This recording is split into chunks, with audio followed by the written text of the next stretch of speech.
এই দুনিয়ায় থাকতে একটা সুবহানাল্লাহ, একটা আলহামদুলিল্লাহ, একটা আল্লাহু আকবার যে সওয়াব, আর কবরের জীবনে গিয়া যদি আপনি হাজার বার এগুলো পড়েন, আপনার কবর জীবনের আমলনামা দিয়ে আল্লাহ হবে না, আল্লাহ তাকাবে দুনিয়ার জিন্দেগির আমলনামা দিয়ে। এজন্য আল্লাহ বলে দিয়েছেন বাবাই ইয়ামাল মিসকালা যাররাতিন খায়রান ইয়ারা ওয়া মান ইয়ামাল মিসকালা যাররাতিন শাররান ইয়ারা। আমার ভাইরা, এজন্য বিন্দু বিন্দু ছোট ছোট আমল আপনি করেছেন, সেটা আল্লাহ আপনাকে দেখাবে। আবার ছোট ছোট বিন্দু বিন্দু খারাপ কাজ করেছেন, সেটা আল্লাহ আপনাকে দেখাবে। বিন্দু বিন্দু ভালো কাজের হিসাবও আপনি জান্নাত পাবেন, আবার বিন্দু বিন্দু খারাপ কাজের হিসাবে আপনি জাহান্নাম পাবেন। সুতরাং আল্লাহর কাছে ফাঁকি দেওয়ার কোনো সুযোগ নাই। আসলে আমার ভাইরা, টাইম সম্পর্কে অনেক কথা বললাম।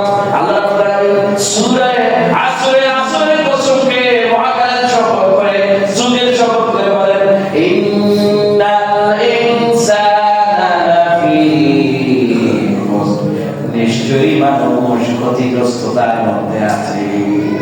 আমার ভাইরা, কি ক্ষতিগ্রস্ততার মধ্যে মানুষ আছে একটু চিন্তা করেন।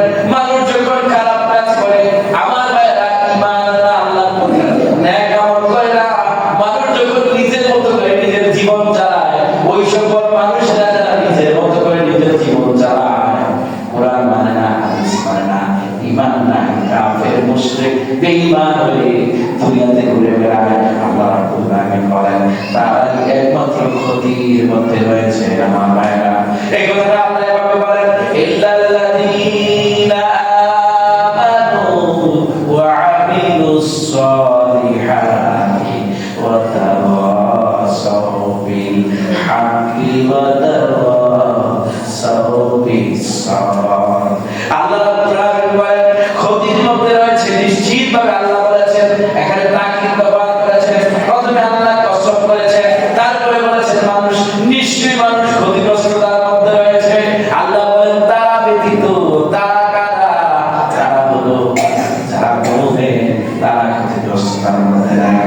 মুমিনেরা চিন্তা করবে, আল্লাহকে নিয়ে চিন্তা করবে, রাসূলকে নিয়ে। মুমিনেরা আল্লাহ বিধান মানবে, রাসূলের জীবনের মতো চলবে, সাহাবায়ে আজমাইনদেরকে ইত্তেবা করবে। মুমিনেরা আমার ভাইরা খারাপ কাজ করবে না, তারা ভালো কাজ করবে। তারা ঈমানদার হয়ে বসে থাকবে না, তারা আমলে সালেহ করবে, খুঁজে খুঁজে বার করবে কোনটা ভালো কাজ আর কোনটা খারাপ কাজ। সব আমার